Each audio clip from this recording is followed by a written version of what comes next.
पता चला था कि वो सुअर रामगिरी वैजापुर में आने वाला है, वहां पर कोई उसका प्रोग्राम है, कुछ हम काले झंडे दिखाने वाले थे उस सुअर को। मगर जो है तो 1 घंटे के अंदर ही तमाम जो है तो पुलिस के बड़े अधिकारियों के, पीआई के, डीवाईएसपी के कॉल्स मुझे आना शुरू हो गए कि उसको अरेस्ट करना छोड़ के आप उसको जो है तो वेलकम वैजापुर के अंदर कर रहे हैं और उसको काले झंडे वैजापुर के अंदर दिखाए जाएंगे। खास बात इसके अंदर देखने वाली ये है कि पुलिस प्रशासन किस तरीके से एक सुअर से डरा हुआ है। किस असदुद्दीन ओवैसी साहब ने परसों मुंबई के अंदर कहा कि अगर हुकूमत ने एक्शन नहीं लिया तो आने वाले वक्त के अंदर आजाद मैदान के अंदर हम लोग जो है तो लाखों की तादाद में इंशाल्लाह दोबारा जमा होंगे। आपको एक वक्त दिया है, आपने हमसे रिक्वेस्ट की थी मुंबई के अंदर कि भाई हमको वक्त दीजिए, हम इसके ऊपर एक्शन लेंगे। आपको वक्त इम्तियाज जलील साहब ने दिया, आपको वक्त मुसलमानों ने दिया और हमने ये मांग आपसे की कि आप ये टाइमलाइन के अंदर उसको अरेस्ट करिए।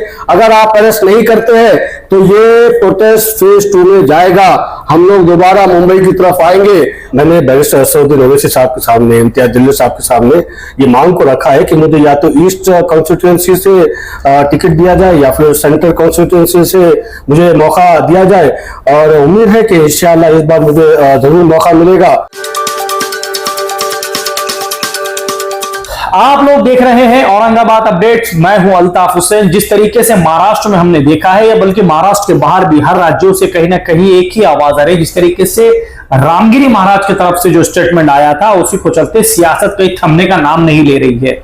अब उसी के चलते मेरे साथ मौजूद है एआईएमआईएम के जिला माजी अध्यक्ष, मेरे साथ मौजूद है समीर साजिद बिल्डर, क्योंकि कल रात में ये पता ये चला है कि वैजापुर के लिए रवाना हो रहे थे। पता ये चला था कि रामगिरी महाराज का वहां पर दौरा था। अब पुलिस की तरफ से इनको नोटिस मिली है, क्या हुआ है आखिरकार, क्या इशू पेश आया। मेरे साथ जुड़े हुए हैं समीर साजिद बिल्डर, मैं इनसे बात करने की कोशिश करूंगा। सर वेलकम है आपका औरंगाबाद के अंदर। क्या क्या इश्यूज पेश आया, जिस तरीके से पता ही चला है कि आज नोटिस पुलिस की तरफ से कल रात में आपको मिली है, क्या मामला सारा था? देखिए, कल रात में 9 बजे के दरमियान में हमको ये पता चला था कि वो सुअर रामगिरी वैजापुर में आने वाला है, वहां पर कोई उसका प्रोग्राम है, कुछ वो है। तो हम लोगों ने वैजापुर की हमारी टीम को इन्फॉर्म किया था कि कल सुबह में मैं 10 बजे वैजापुर आ रहा हूँ। हम काले झंडे दिखाने वाले थे उस सुअर को। मगर जो है तो 1 घंटे के अंदर ही तमाम जो है तो पुलिस के बड़े अधिकारियों के, पीआई के, डीवाईएसपी के कॉल्स मुझे आना शुरू हो गए कि सर आप मत आइएगा, माहौल खराब हो सकता है। और उनके अपने तरफ थे और मेरा उनको कहना यही था कि 70 से ज्यादा एफआईआर जिस सुअर के खिलाफ दाखिल किए गए हैं पूरे मुल्क भर में, जिसके ऊपर गुस्सा है। अभी 2-4 दिन पहले हम लोगों ने जो है एक तिरंगा रैली जो है तो आशिक रसूल में औरंगाबाद से लेकर मुंबई तक हमने लेकर गए हैं। ऐसे वक्त में सुअर को वैजापुर नहीं आने दिया जाना चाहिए, ये हमारी मांग थी पुलिस के सामने। और हमारा बड़ा एक जेन्युइन रीजन था कि उसको अरेस्ट करना छोड़ के आप उसको जो है तो वेलकम वैजापुर के अंदर कर रहे हैं। अगर आप इस तरीके की हरकत करेंगे तो हम भी जो है तो रिटेलिएट करेंगे और उसको काले झंडे वैजापुर के अंदर दिखाए जाएंगे। मगर लगातार पुलिस ऑफिशियल्स के कॉल आते रहे और जो तो 11 बजे के दरमियान में मुझे एक लव लेटर भी जो है तो वैजापुर के पीआई साहब की तरफ से आ गया कि अगर आप वैजापुर आएंगे तो जो है तो हम आपको अरेस्ट करेंगे और धारा कुछ तो भी लागू है, 4 लोगों से ज्यादा जमा नहीं हो सकते। तो ये सारी वजह थी जिसकी वजह से हम लोगों ने जो है तो पुलिस प्रशासन के ऊपर अपना दबाव बरकरार रखा। खास बात इसके अंदर देखने वाली ये है कि पुलिस प्रशासन किस तरीके से एक सुअर से डरा हुआ है, किस तरीके से उसकी हिफाजत में लगा हुआ है, जबकि हम लोग बार बार मांग कर रहे कि उसको अरेस्ट किया जाए। उसने हुजूर की शान में गुस्ताखी की है और जमहूरियत के दायरे में रहते हुए हम लोगों ने जो एफआईआर दाखिल करवाई और उस एफआईआर के ऊपर आज तक भी कोई कार्रवाई किसी पुलिस स्टेशन की तरफ से नहीं हुई है। तो आपकी ये मांग रही जिसको चलते हैं, जैसे आप कह रहे हैं कि आपको पुलिस की तरफ से जो है नोटिस मिली है, तो आपने इसका जवाब दिया अभी पुलिस पुलिस के बड़े आला अधिकारियों को मैसेज में जवाब डाला है कि आपने जो लव लेटर मुझे भेजा है, मुझे उसकी कॉपी मिली है, क्या इसी तरीके का लव लेटर आपने सुअर रामगिरी को भी दिया है क्या? मैं आ रहा हूं तो तकलीफ हो रही है, वो आ रहा है तो आपको कोई तकलीफ नहीं है, ऐसा क्यों? भाई एक्शन का रिएक्शन हो रहा है ना, वो आ रहा है इसीलिए हमको बोलना पड़ रहा है। वो जब तक उसके मठ के अंदर छुप के बैठा था तब तक हम समझ के ले रहे थे कि पुलिस अरेस्ट नहीं कर पा रही है।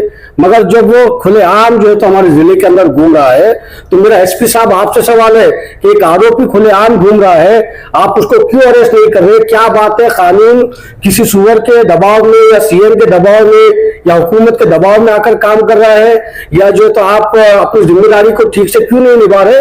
ये एसपी साहब से मेरा सवाल है, ये वैजापुर के पीआई साहब से मेरा सवाल है कि आप क्यों उसको अरेस्ट नहीं कर पा रहे। क्या आप काबिल नहीं है, क्या आपके पास पावर नहीं है। जब आपके पास इख्तियार है, जब आपके पास वर्दी है, जब आपके पास एफआईआर की कॉपी है, तो क्या बात है कि आप उसको अरेस्ट नहीं कर रहे। उसको अरेस्ट नहीं करना छोड़ के हमको नोटिस भेज रहे हैं कि आप मत आइए, माहौल खराब हो जाएगा। मेरे आने से अगर माहौल खराब होने वाला था साहब, तो उसके आने से कुछ भी नहीं होने वाला है क्या। वो आ रहा है इसीलिए हमको आने की नौबत आ रही है, वो नहीं आता तो हमको आने की नौबत क्यों आती है। मेरा दोबारा प्रशासन से, पुलिस से, हुकूमत से, चलिए हुकूमत से हमको कोई उम्मीद नहीं है, मगर कम से कम जो ये अच्छे पुलिस ऑफिसर्स है उनसे हम ये उम्मीद रखते हैं कि जब एफआईआर दाखिल की गई है, जब कॉन्स्टिट्यूशन के हिसाब से मुल्क चल रहा है, तो ऐसे वक्त के अंदर आपने आपका कर्तव्य निभाना चाहिए, आपने आपकी ड्यूटी को निभाना चाहिए और उस सुअर को अरेस्ट करना चाहिए।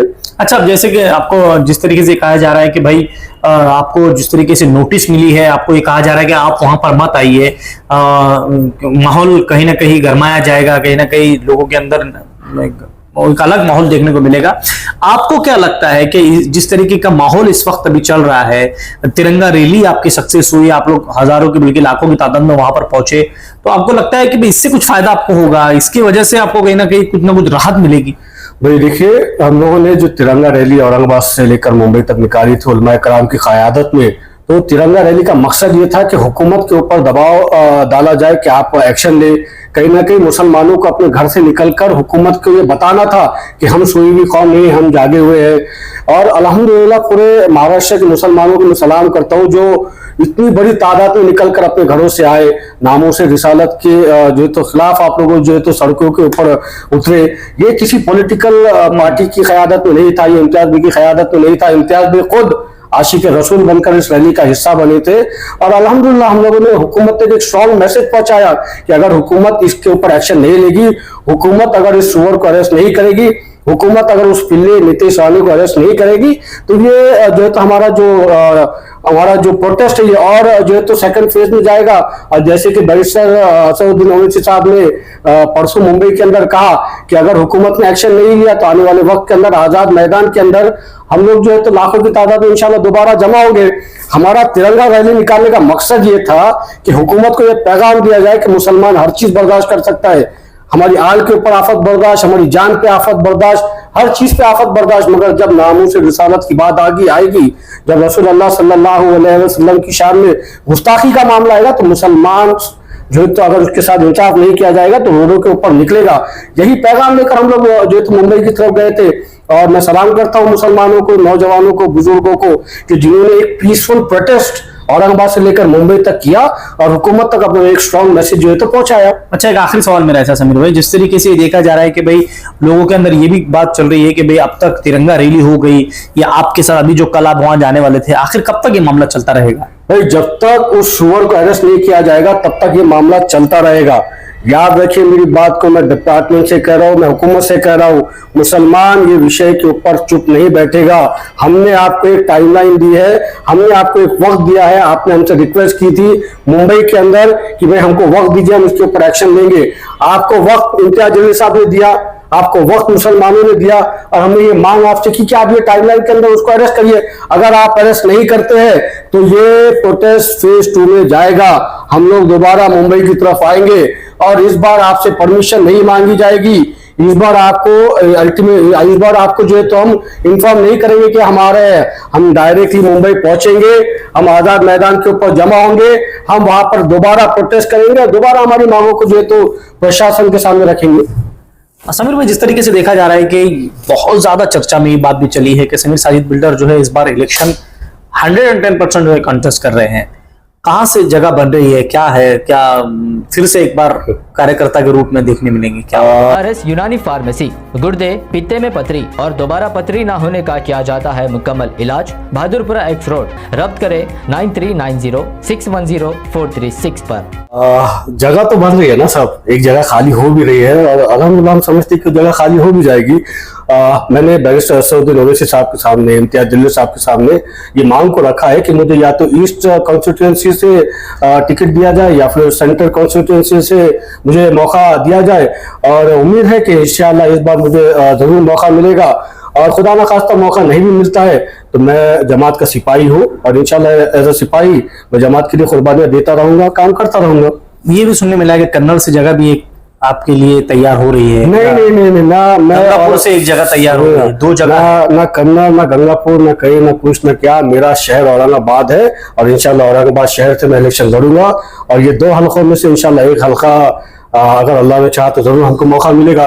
देखिए नौजवानों की मोहब्बत है, सिर्फ औरंगाबाद ही नहीं, सिर्फ औरंगाबाद जिला ही नहीं, पूरे मराठवाड़ा पूरा महाराष्ट्र में जहां जहां जमात के सिपाही मौजूद है, जहां जहां लोग मुझे देखते हैं वो ख्वाहिश रखते हैं, उम्मीद करते हैं, दुआएं करते हैं कि मुझे जो है तो मौका दिया जाए। और मैं समझता हूँ कि अल्लाह रब्बुल इज्जत हमारे उन चाहने वालों की, उन दोस्तों की दुआ को जरूर कबूल करेगा और हमको इंशाल्लाह मौका मिलेगा। ठीक है, ये थे समीर साजिद बिल्डर साहब, जैसे इन्होंने कहा है कि पिछले कई सालों से शहर अध्यक्ष रहे, उसके बाद जिला अध्यक्ष रहे और कई सालों से मजलिस इत्तेहाद मुस्लिमीन के लिए काम किया। हर तरीके से, मतलब चाहे फाइनेंशियली हो या उसके अलावा जहां पर वक्त की जरूरत पड़ी हो या उसके अलावा जब जिस चीज की जरूरत मजलिस इनको आवाज दी है, या हमेशा उस वक्त तैयार खड़े रहे। अब देखना यह है आने वाले वक्तों में क्या होगा। जिस तरीके से कल नोटिस मिली है उसके ऊपर तफसीली इनसे बातचीत हुई है, इनकी भी यही मांग है कि भाई जब तक के रामगिरी महाराज को अरेस्ट नहीं किया जाएगा इस तरीके के प्रोटेस्ट चलते रहेंगे। अब क्या होगा आने वाले वक्तों के लिए जुड़ते रहिए हमारे साथ। कैमरामैन जियाउल हक के साथ मैं अल्ताफ हुसैन, आप लोग देख रहे हैं औरंगाबाद अपडेट्स। गुर्दे और पित्ते की पथरी के मरीजों के लिए खुशखबरी। R&S फार्मा पेश करते हैं बेहतरीन इलाज डॉक्टर सादिया और डॉक्टर नसरीन की निगरानी में। पत्थर दोबारा जल्दी ना होने का मुकम्मल इलाज, no operation, no side effect, खानदानी सिलसिला है जारी। पत्थर घुलकर साफ और दवा पर कोई परहेजी की पाबंदी भी नहीं, होम डिलीवरी भी अवेलेबल है। मज़ीद तफसीलात के लिए रब्त करें R&S pharma, opposite Canara bank, Bahadurpura, Hyderabad, 9390610436 या 9703939436 पर कांटेक्ट करें। इरकान की दवा भी फ्री दी जा रही है।